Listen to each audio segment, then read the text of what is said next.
Be happy, my love. You'll have only more of me. Yes, yes, much more. Constantly more. Y'all, welcome back to my channel. My name is Monette, and this is my channel, Evolve with Monette. I am feeling much better than my last video. Thank you for your concerns. A few of you guys reached out, and I really appreciate it. I love you guys. But I want to tell you about what has happened. My bestie has done a thing. As besties do, we volley back and forth the things that we're going to watch. Sometimes it's something smalty, Downton Abbey, Bridgerton, Emily in Paris. We are very keen to the foreign affair regarding things outside of the country. We kind of both enjoy those things with our past histories and such. And a fun fact, I made my bestie a lady. You know how you can buy those little plots in Scotland, and I did that 1 year for her, so she is now Lady whatever. We won't say her full name, but she's officially a lady. So that's one of our bucket list trips, is to get to Scotland so that we can go sit on her plot of land, as she is a lady of the manor. Anyway, she recommended to me that I watch this show called Obsession. It's a short form series on Netflix. Now, I love that because it means I can binge it, and I don't take recommendations lightly, because I have work that I'm doing all the time and clients and all that stuff.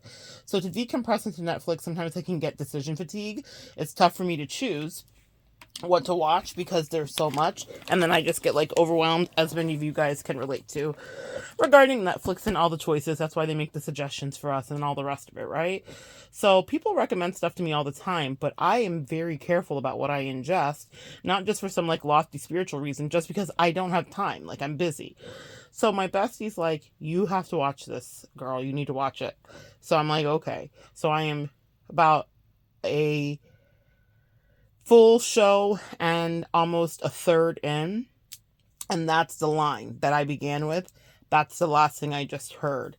I will not spoiler alert it for you, but it is so juicy because there's so much to dissect regarding a karmic relationship.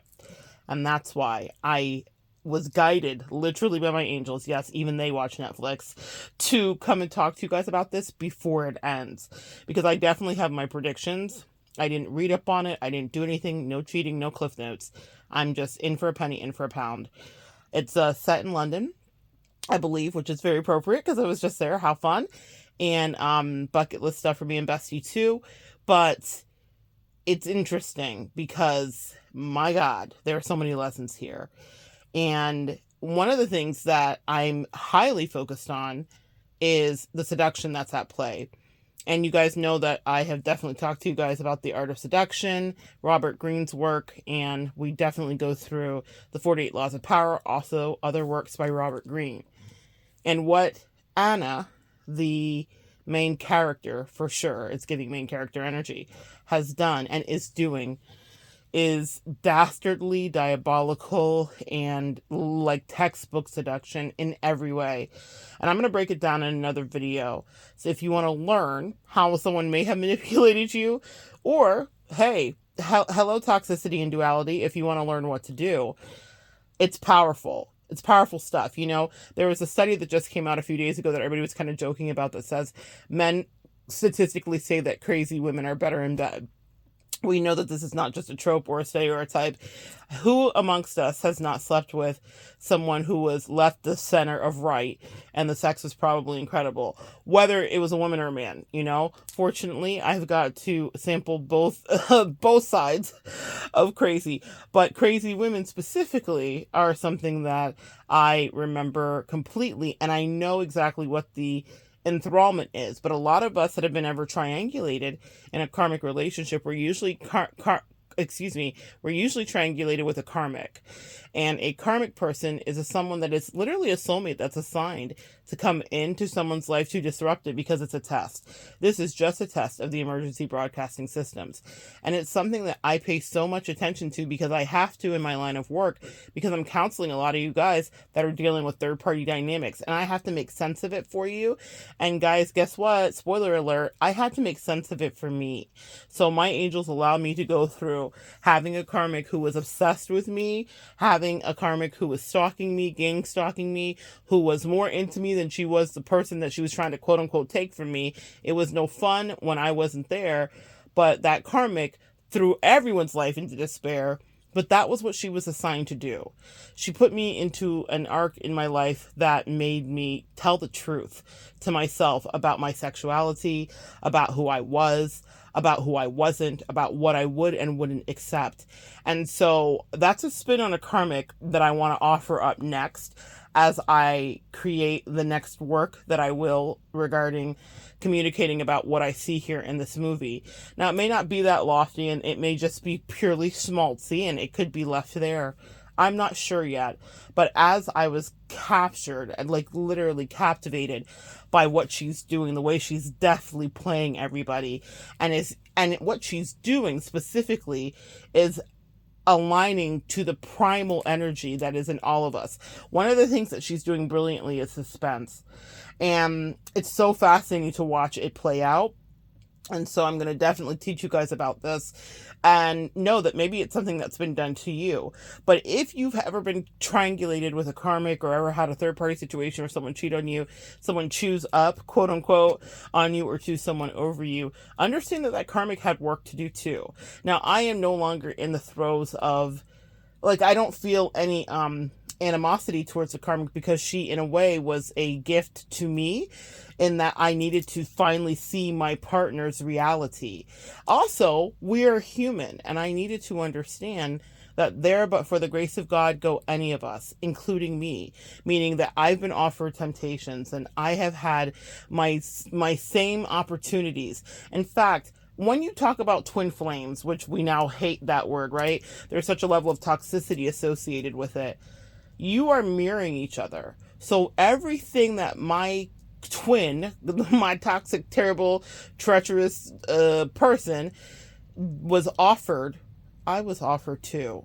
Just in different forms, in different ways. And my angel says, and now you have work to do. They put the same level of temptation, the same level of opportunity, and the same level of lessons in front of me. Not just sexually. I'm talking about how did I treat my bestie when I was in the throes of a connection? How did I treat the people around me? How did I treat my primary partner, my husband? All of that stuff was stuff that was offered to me, because one of the things energetically that was kind of projected on me from the ex was like, oh my gosh, well, let's see if you could do better if you were offered what I was offered. Well, I was offered better than what she was offered. Her karmic was very low vibrational because that's the energy she trafficked in. I was offered premium shit, really. And so, and I still passed the test, and I'm not saying it smugly because I know that, you know, if you think that you've like passed any test, keep living, right? You'll be tested again. But it's because of observing her shenanigans as I learned, and I almost had a preview. You know, I'm the kid that pays attention in class and that studies and doesn't just read the cliff notes. And I knew what would be coming to me in different ways completely. But I knew how I had to behave integrally in every dynamic and in every outpost. The thing about any quote-unquote affair or karmic situation or third-party dynamic is that it's testing you in a multiplicity of ways. Not just the person that's on the receiving end of the betrayal, but the people, all the players that are in it. One of the things that I'm alerted to is his wife in the striking emerald green, observing him as her woman's intuition is so keen to the fact that something is off. And how many of us can relate to having that moment, to feeling the offness of a connection if you aren't fully transparent and honest about who you are in it? We all have felt the underneath, the underlying ripples or the undercurrent of disruption from a third party. If you've ever had that situation, you know exactly what I'm saying. Your women's intuition picked it up before you ever had evidence, before you ever looked into a phone, before you ever stalked. And in my case, my angels were using it almost to teach me to become a samurai and a ninja spiritually. So they did not give me any actual concrete evidence. They said, we're going to let your imagination and your intuition run free. You figure out the puzzle, Sherlock. What will the answers be? One of the phrases that is used in this show is such a brilliant turn of phraseology and complete seduction, because this person, this karmic, has no answers. She is coaching and grooming both of the men that she is playing and teaching them to be pursuing her. She teaches them this. She says, learn to love the questions. It's sexy because the art of seduction dictates, one of the principles in it is that there are things left up for interpretation. If you've ever been properly seduced, think about that. Think about whoever did that to you. Whatever properly seduced means, right? Learn to love the questions. Mystery is intriguing. Not knowing everything is intriguing. Not knowing what makes someone completely tick is intriguing. And I, as an empath, the way that I love is I'm like, heart on my sleeve, full this, full that. And as I've evolved and learned and grown, I've realized where things have gone left of center in any romantic connection. If it's gone left of center, it might have been because there wasn't much left to guess or to be guessing.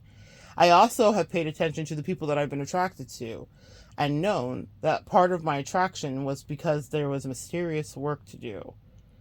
And I also know, can we talk from narcissistic abuse, that there's a certain level of PTSD where that tactic no longer works on me. But I see why it's appealing, because it taps in to our primal essence completely.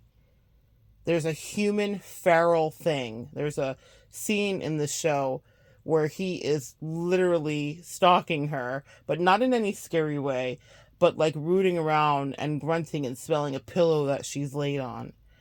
And he's completely caught up with the pursuit because there was mysterious work to do. He had to figure it out. He needed something. Learn to love the questions. If you've ever been triangulated in a karmic situation, you learned to love the questions. You wondered about who your other partner was choosing. You wondered about what they were like.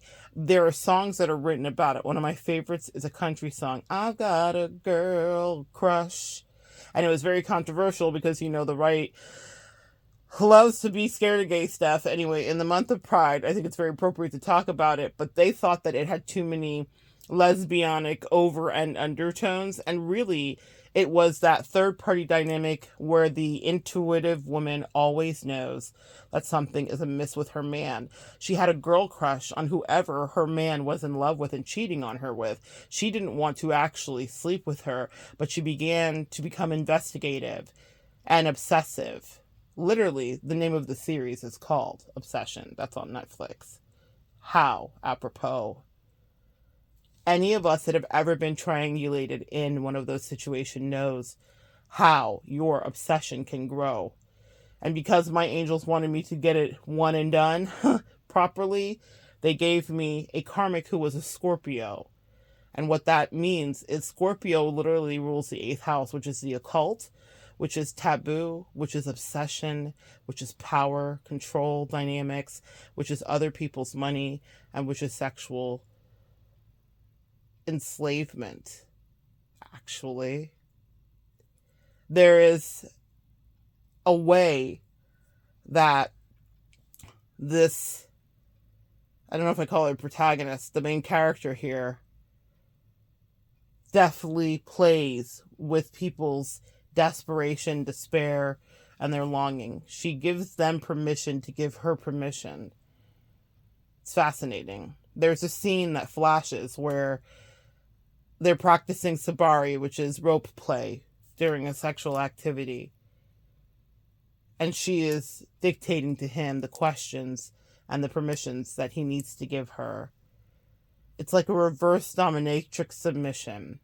And whether you're into rope play or sabari or any of that, shibari, I don't know if I'm saying it right, whether you're into any of that, there are elements of seduction that are being so zoned in on, because there's an illusion that you are in power when you are in the thrall of a seduction. And she's empowering the person who's totally under her control. to feel as though he has far more than he ever does and ever will and ever could. One of the things that I like that they've done here is they show Anna not to be fully diabolical. There are moments of vulnerability. There are moments where it seems like she might not know what the next answer is, that she doesn't know what she's doing, and that she gets caught up too. And maybe that's something that some of you need to hear if you've ever been in a third party. They weren't as smart as you thought, but they were operating primally. And that primal energy will outweigh logic every time. We all want to get caught up in something. We all want to be carried away. We all want to have dangerous, bring us right to the brink and the edge play. No matter how vanilla your sex life is, there is a fantasy that we have to a certain degree of someone that can completely enthrall thee. That's why we watch the shows we watch. That's why we love the things we love. And that's why the people that have been quote unquote crazy have been intriguing. Now, whilst I understand the pull of that, and I certainly have succumbed to it in my past, now it's a case study. But I think I get to talk about it to you guys because you have been there, some of you. Maybe you were the person that someone was obsessed with. Maybe you were the woman with the intuition. Maybe you were the person being pulled in the undertow to go into a direction that you did not know where it was going to take you, but you couldn't resist. There is powerful sorcery at work when we talk about things like this. And I don't just mean sorcery and kitchen witch shit. I'm talking about sexual energy and magic. That is sorcery. People get really caught up, but that 8th house ruled by Scorpio rules all those things. When I realized that the person that I was being triangulated with was a Scorpio, I was actually happy for my partner because I knew that she was about to have the real dark night of the soul. She did not know why I sanctioned it and I permitted it. A reverse seduction, if you will, on my end. I gave her permission to be in that situation. What I mean by that is instead of fighting against the tide and the current of jealousy, because when you're dealing with any Scorpionic energy, that will naturally arise, right? Especially if they want to keep you in their sights. They traffic in it. And I started to have emotions and feelings that I thought, these are not mine, because I have lived a very different life, and I've had the very classic European quote-unquote affair when I was in my 20s, meaning I was a partner to somebody and they had a person, but I was treated brilliantly.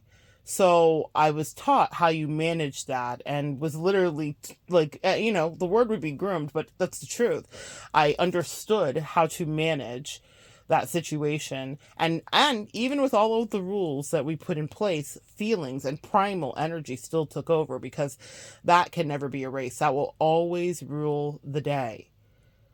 But when I was watching it happen, play out, I was kind of happy for the person that I used to know and love, even with her covert narcissism, even with her spitefulness, because there is nothing that I care more about, especially being a love specialist, than someone having the most immersive experience that they can. And I knew that she was going to have that because it was a Scorpio woman. So I knew that there would be incredibly high highs and sexy lows too. I knew what would happen for her, but I knew that she had spiritual work to do, and that karmic came in to do what I would never be able to. Doesn't mean that we didn't have our moments or that there wasn't primal connection with us. And there was. There was more than that. There was love. But that undertow of Scorpio energy is nothing to mess with. And here's the thing. It doesn't matter. I got the lesson literally. A karmic Scorpio energy. But the energy of an affair, of triangulation, of primal stuff is Scorpionic, period, because it changes everything.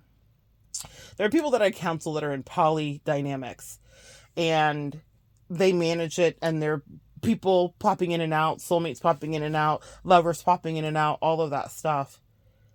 But there's usually one main focus, no matter what you say about being quote unquote poly. And I'm learning it firsthand from the folks that I work with. They usually have a primary focus. If they're working with me, we're working on a primary relationship. I don't care how poly they are, because that's our nature as humans. While we can argue, are we monogamous or not, what we can't argue is that we get zeroed in and focused on someone with whom we share energy. The nature of any affair is scorpionic. The nature of a karmic is scorpionic. The nature of triangulation is scorpionic, because Scorpio rules transformation, death, and rebirth. It brings you to the insides of yourself, to the depth. It brings you to your knees, which also happens a lot here in the series, and not in ways that you would think that are sexual or regarding fellatio or the reverse. It is about power dynamics. I'm watching this woman work, and she is perverse, but she is brilliant, or whoever wrote her brilliantly, because there are things that she does that are so tapped into the subconscious of who we are primally. This was well written, and it was well understood. Someone may have even probably referenced The Art of Seduction as I'm looking at it, or maybe they referenced their life. Because if you've ever been in one of these moments, caught up with someone who you know you have no business with, but they are so fucking delicious that you would wreck up your life, I can't say that I haven't been there. I have. Especially when you're fully involved, like when you are fully sleeping with somebody and all the rest of that. I'm not just talking about the preliminary and the lead up and the flirtation and whatever. I'm talking about when you're in, when you're involved. I was able to get a look at that, and you've heard me teach about it from every single different way, but I understood that I was not quote unquote going to save the person that I used to care about and know, because death and rebirth was something that happened. That person needed to grow, and with that karmic touching her life, it was like the kiss of death, the kiss of a Scorpio. I'm hearing Seal, kiss from a rose on the grave. Literally, that's what happened to her. And my angel said, get away from her, because everything in her life is about to decay. And at first it may seem delightful and delicious in a passionate way. She was her lowest vibrational self. She was in elementary school energetically and mentally, and high school, and it was mean girl energy. There was a lot that was going on. It wasn't just sexuality. I knew that the sexual thing would be a flash, and it was really about control, because I was watching a Scorpio work, and even though she wasn't incredibly smart, she was primal. You don't have to be smart if you understand how to tap into people's sexual lowest vibration and nature, because you can ruin everything. Now, there's something to be said about misery loving company. And I have a video coming up here where I'm going to talk to specifically my practitioners and empaths that really incubate your relationships, because sometimes people will see you be really happy with someone and they'll want to interlope into that. Okay, they'll be like, I want that thing, not realizing that you may have an assignment with that person. I'm super protective of my relationship, specifically with my bestie, because I know exactly what it is to have a dynamic of three, meaning someone seeing something and thinking, oh, this is nice, and not knowing how much fucking work we both put in to keep it afloat, even in the moments when we may have moments of discomfort. I'm really excited because shortly here, I'll be able to do a video with her where we're going to talk about the tenets of friendship. I also have another video that she shared with me that I'm going to reference you to watch, because a lot of you guys have asked, like, how do you do this? And how do you have this kind of connection? Well, it's not exactly textbook, but there's another, Dr. Pimple Popper, if you know her, my bestie sent me a video recently where her and her bestie's an esthetician, so she calls her esty bestie. Her and her bestie are talking, and there's such a chemistry and a kismet energy between them, and it completely platonic, but it's so good for you to go see it. It's about a 30-minute video. So when I make the video with Bestie, I'll be linking that video below, because you can hear us talk, but you should look at the people, other people, and know and see what chemistry looks like when you have a relationship that you were assigned to, but also that you are protective of. Now, if it's romantic, There's something to be said about protecting your love. Because if you have a good relationship or something that seems worthwhile, I put a lot of work in with that woman child that I called friend and lover and whatever. And so to that third party Scorpio energy, it looked like something to devour. She wanted that. She said it to her. Why Monette? Why are you so into her? Why do you like her so much? I'm so jealous that you guys have this friendship, because she had nothing of the ilk in her life. It's because she couldn't traffic in that. She trafficked in destruction. She very much succumbed to her duality and its lowest vibration. And Scorpionic energy in its lowest vibration is destruction. Be very careful with the energies that you intermingle with, because if you are not aware of it, it will cause you to unravel to some degree. And that was something I saw coming a mile away with her precious and very sweet Lindsay. She wasn't sweet at all. She was a maniac. But it was necessary. We had an assignment, the three of us, all three of us, believe it or not, where I needed to be completely out of that dynamic. And I would be something that could be forgot. And I know that may be triggering for you guys to hear that have ever been in a third party, but it was necessary. I needed my person to be distracted so that I could kind of abscond and get away. I knew how she would long for me and pine away and all that stuff later, because that's just who she is, and it was her nature to never be satisfied. But what I did know was that Lindsay, believe it or not, was my ride or die. She literally came in to help an old part of me die. When you can look back later, after you get out of the pain and the betrayal, I still have pain associated with the spitefulness and the behavior of the person that I knew. But I have made so much peace with Lindsay energetically. Because here's the deal. When you are a spiritual person, just a quick aside here from the obsession part, Lindsay was obsessed with me. When you're a spiritual person, that will happen. And that's why I say protect your relationship, because there will always be a third party dynamic that wants to get into it and that feels like I could just take this. Lindsay thought she could just take my relationship and it would be delicious and delightful for her. Lindsay was not equipped mentally to manage anything, nor was the person that she was trying to quote unquote take. They both were hot messes, and I knew for goodness sake they would self-destruct each other. I was the calming general energy there that was managing things, as you may have been in the third party dynamic that you were in. But Lindsay came in for me.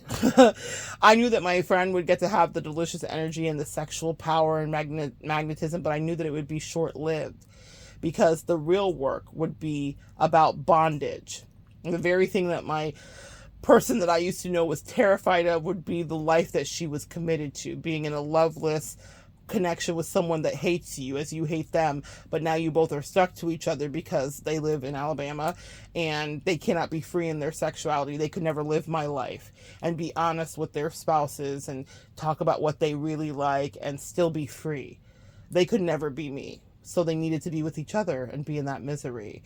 But guys, that's lots of therapy and lots of work to get me to that place where that doesn't hurt. Do I still have anger for the way that I was treated by the person that was supposed to have loyalty to me?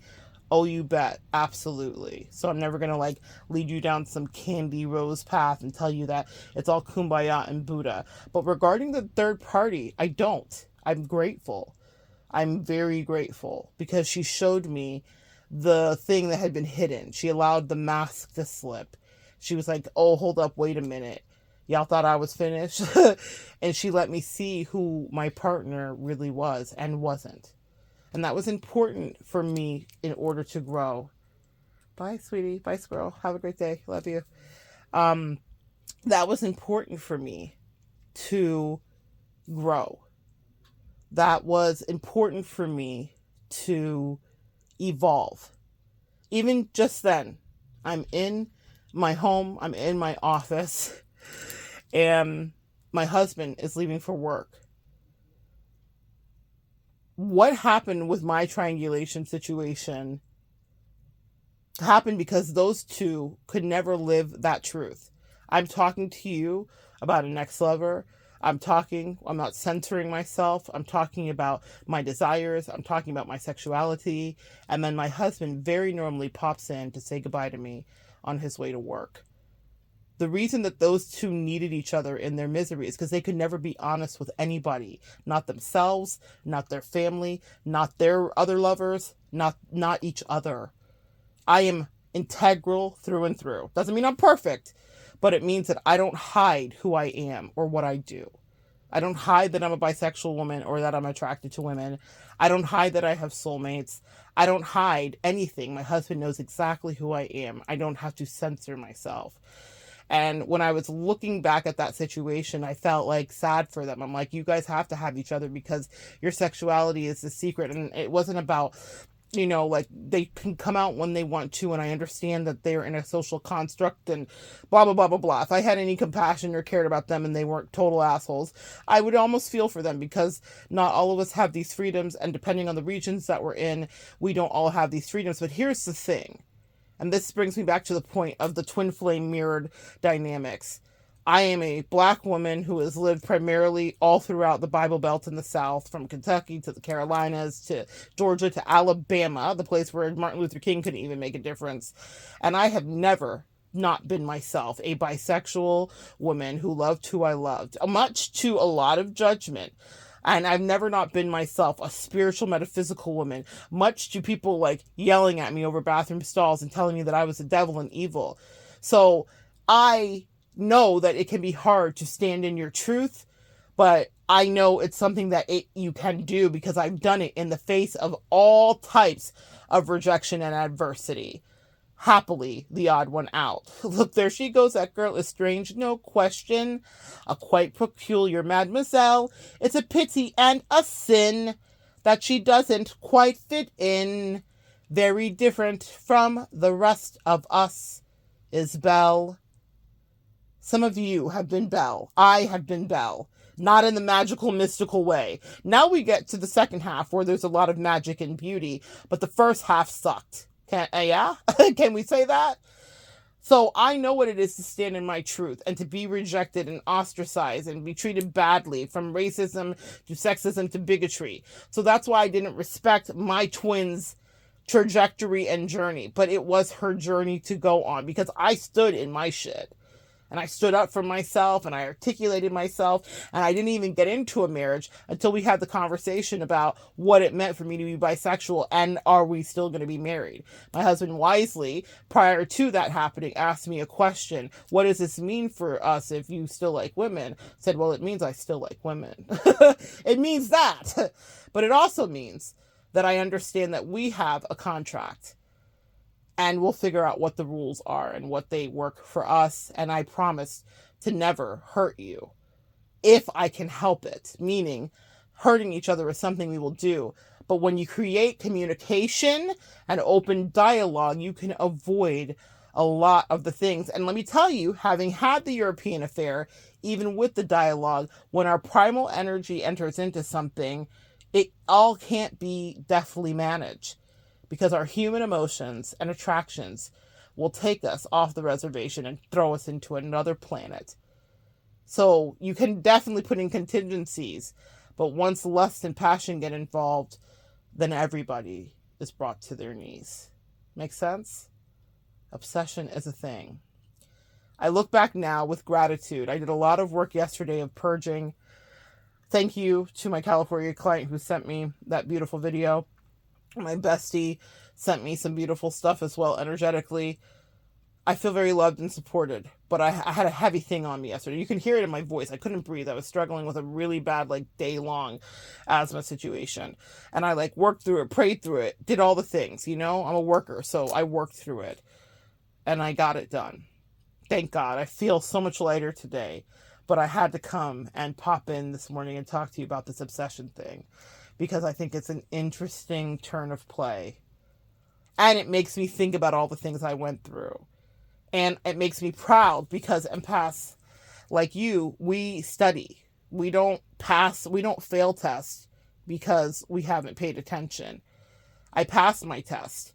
A lot of the tests that were given to my twin, that she wouldn't pass, that she couldn't pass. She was so immature. She could never have been ostracized or treated the way that she treated me. She would have crumbled and broken down mentally. She wanted that for me. That's the thing.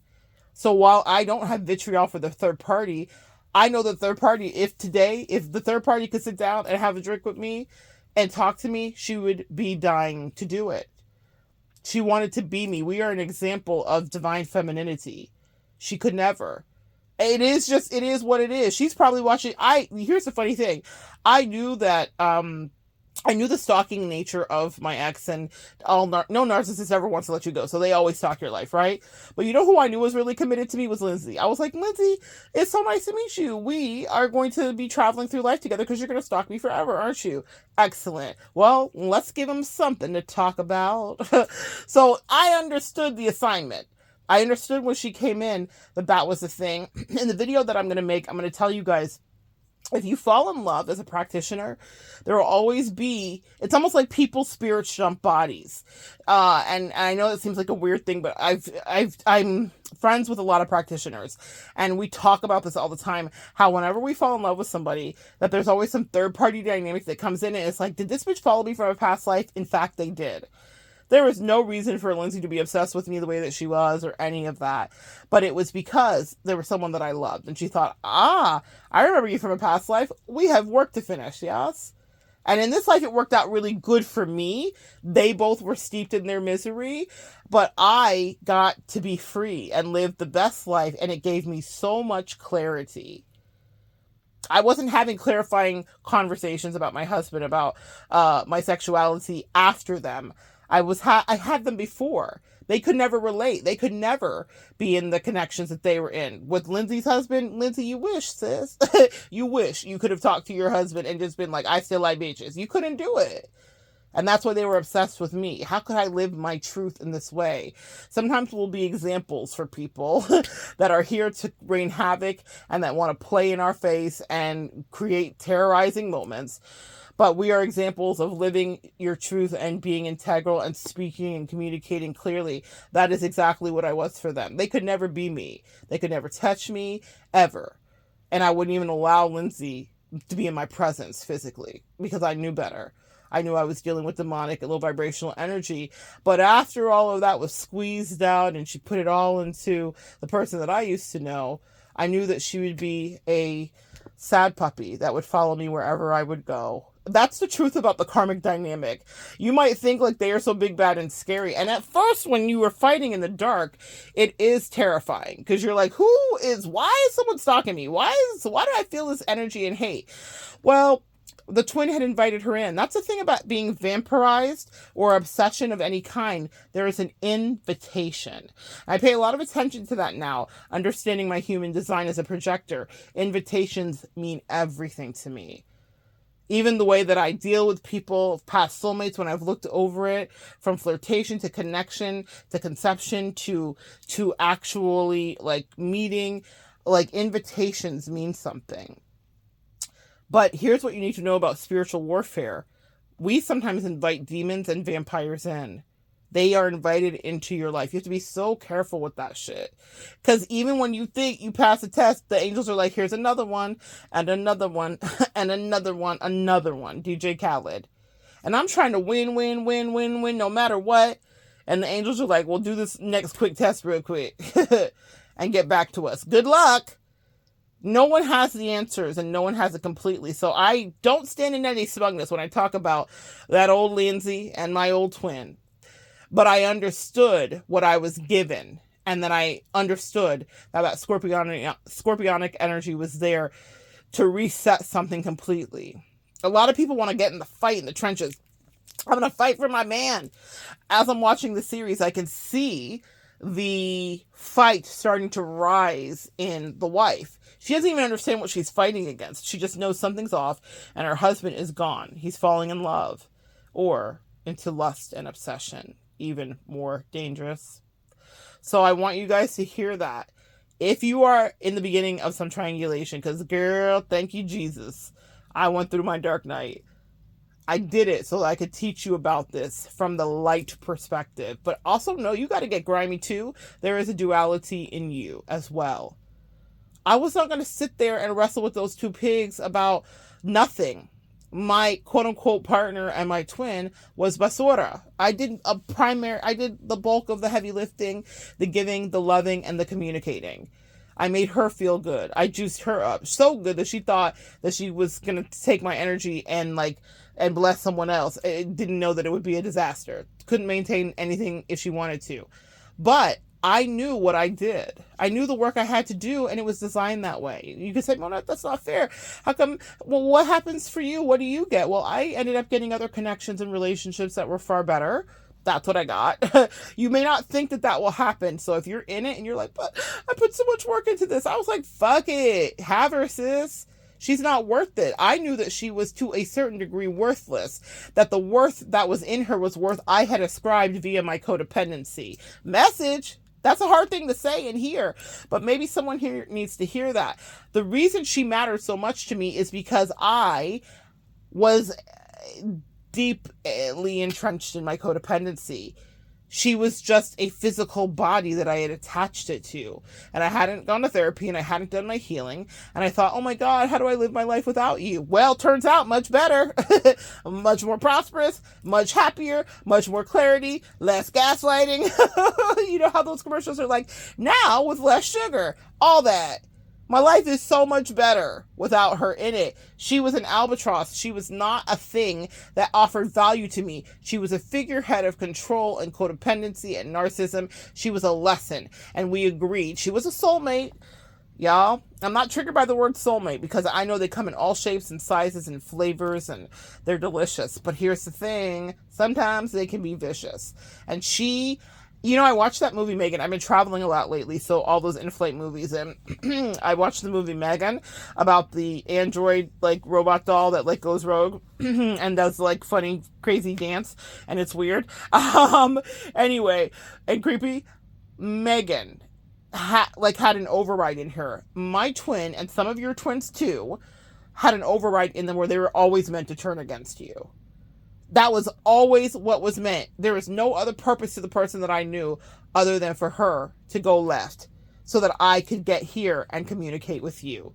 She created my villain era and my villain arc. She made it so that I don't suffer fools lightly. She made it so that I can see when people are gaslighting and manipulating me. She made it so I can see when people are immersed and committed to their fuckery. Have you ever met someone who's committed to their fuckery? They may not realize it, but they are. So she made it so that I never will be that entrenched in any other relationship of bullshit ever again.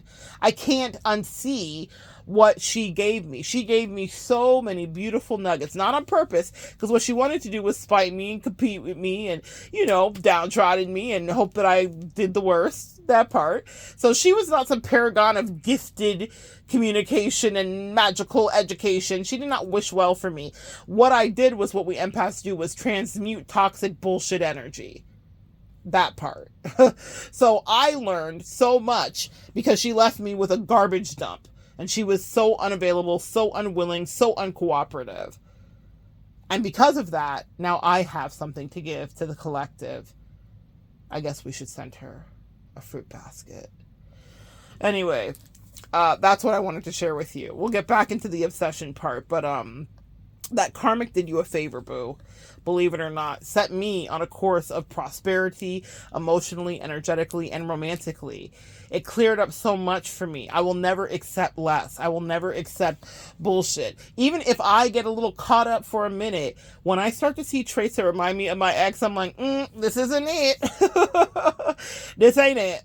And I don't feel bad about it. I'm unapologetic. Not just with romantic connections, soulmates of all kinds. Even friendship ones. Like you guys heard me talk about recently, one that was a middling kind of asshole. She wasn't horrible to me, and I don't have terrible tears to cry. She just had levels of toxicity that I no longer allow in my life regarding communication. This is a friend that I had many, many years ago, and for many years. And she sent me a Christmas card a few years ago. I didn't even open it. I still have it closed to this day. I might put it back on our doorsteps if I want to be petty. But let's see if I can keep my higher vibration about me. But she reached out to me and kept reaching out. And I finally had to let her know, I'm not about this with you because you've never grown. Ironically, you're requiring growth of the men in your life in various things. This is a platonic friend. But there was no growth that you ever brought. So how are you so hard on them, but you're not doing your work over here, my good sis, my good friend? No more. Don't contact me. I meant that shit. That is a direct result of dealing with that Scorpionic karmic and my quote unquote twin. I would have never had that talk off with that girl. I would have never put up healthy boundaries for me and said, I don't even accept this subpar behavior. You're not really dangerous and you're not really nice. You're middling. There's mediocrity. I don't even want mediocrity. I'm an all-in person. I want to go as deep as we can go. That's why I love the work that I do. And I love getting to know the beautiful soulmates that I get to know, because I'm all in. You want to talk? You want to connect? You want to be at it all night? And what I mean is communication and sharing about life. I'm that person. But if I sense that there's any kind of shallowness, or you're not giving your fullness to me, I'm greedy as fuck, and I want everything completely. So that stands for everybody. So from my bestie to my primary partner to my soulmates that pop in and out, I want it all because I give it all. That's what I'm about. What are you about, guys? Anyway, just a little quick aside there. And I learned to accept no less, but that was a direct correlation to being treated like I was not just second best, but fifth best. It is hilarious to me, and I hope it's hilarious to you when you look at any third party dynamic that you've ever been through, what the other person did, quote unquote, choose over you. They chose people that were literally at their level. You were delicious and magical, and you offered so much, and you offered a world to explore, or whatever you gave to them. Because I hear so many beautiful stories from my clients in various ways. You put your man through school to be a doctor. You did this and that. Y'all are just amazing out here. Can I say that to my collective? I love you. I'm so proud of you. I'm impressed by you. I'm inspired by you. But yeah, you offered a lot to somebody. You gave somebody every single thing you could. And they chose someone that meant them no good, that treated them no good, that only brought misery and destruction to every area in their life that they touched. Again, I was fortunate and in the school of shamanistic high priestess shenanigans, so I got an actual Scorpio karmic, but I got that so I could study it, because here's the thing, and I tell you no lies, if you've ever dealt with that third party dynamic, the third party represents Scorpionic energy, because it's about death and endings and rebranding or regeneration completely. Something is going to die if you are in that, and there's not healthy communication, and things aren't on the up and up, and we're not all talking about, what's really going on here. Scorpio rules secrets. My twin thought she was living her best secretive life. I'm a psychic. I was like, I don't know what you think you're hiding. Nothing. Not one single thing. I didn't share everything on here that I knew because, I knew that Lindsay was going to be here. Hey, girl. Hey, good morning, sis. I knew that Lindsay was going to be here watching and reporting and doing all the sneaky shit that she did. I know exactly how you handled it, Lindsay. I get it. But you were actually working on behalf of my ancestors and angels to set me up and to educate me so that I could talk to other people. So I thank you. I have nothing for the twin. She's an empty carcass of which lessons were contained. And that's it.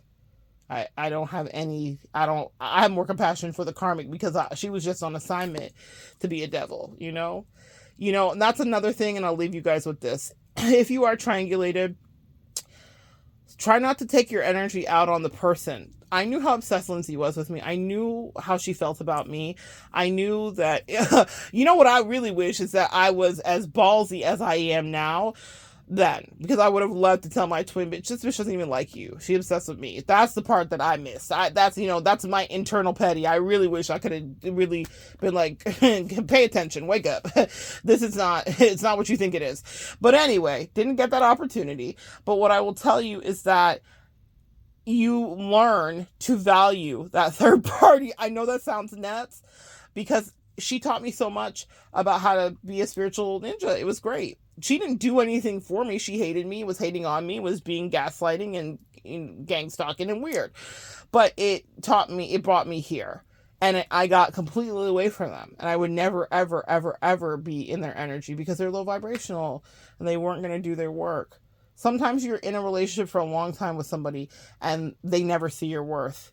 And the truth about that is you have to see your worth first. Now, that twin can't unsee my worth if she were to ever look at me. And Lindsay, I think, might have known my worth the whole time. Actually, that's why it was such a coup to be able to, quote unquote, take the partner away. You know how that goes, guys. But people now see your worth. Maybe I'll leave you with that very specifically. Anyway, come back and join me next time, and we'll continue to talk about obsession, because I do have the predictions about what I think is going to happen, but I think I've just extracted so many delicious lessons from it as it's going. And I love it because where Scorpio sits in my chart, it's specifically about things that are taboo. I love bringing this to you because it's not stuff that we all talk about, and we all think that we might be above it, but really we're beneath it. We're all on our knees for it when it comes down to it. Primally, we all desire to be owned that way. And I say that speaking of like connected to someone who you give yourself to. It's something we all want to do, believe it or not. It is the truth. And if you don't know that, then maybe that's a new message and a truth that you needed to hear. Because to tell the truth to yourself about what can bring you to the depths of despair and the heights of ecstasy is to be an empowered empath, because you are now understanding the truth of your duality. And we all exist in a duality. All right, come back and join me next time, guys. We'll continue to evolve together.